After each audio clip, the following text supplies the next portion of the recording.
Bienvenue dans mon musée. Je m'appelle Archimède et je vais vous raconter ma vie.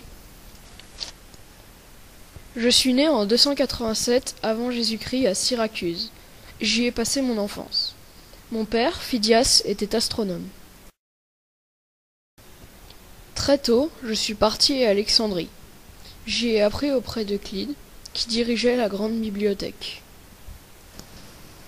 Après des voyages en Égypte et en Espagne, je suis rentré à Syracuse. En fait, je suis un mathématicien et un physicien.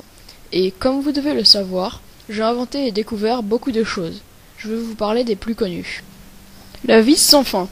Je l'ai construite pour que les paysans égyptiens puissent pomper l'eau du Nil vers les champs. La catapulte. C'est une machine de guerre qui sert à lancer des projectiles à grande distance. Pi. C'est le rapport entre la circonférence et le diamètre d'un cercle. J'ai trouvé une valeur approchée de pi en inscrivant un polygone dans le cercle, puis j'ai augmenté son nombre de côtés pour gagner en précision. J'ai obtenu une approximation comprise entre 220 71e et 22 septième.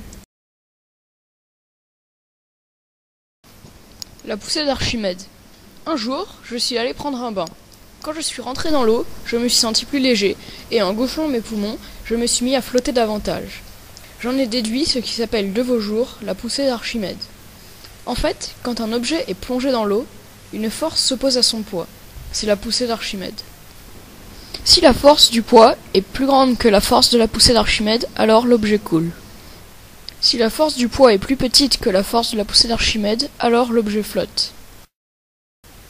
Si la force du poids est la même que la force de la poussée d'Archimède, alors l'objet ne bouge pas. Ouais! Eureka! J'ai trouvé!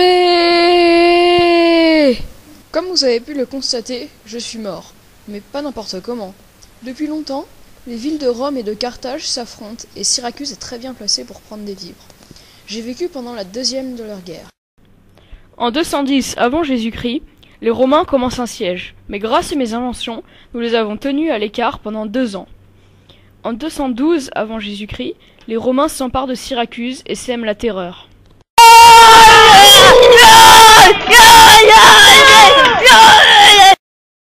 Un Romain vint me voir et me dit « Je ne répondais pas au début.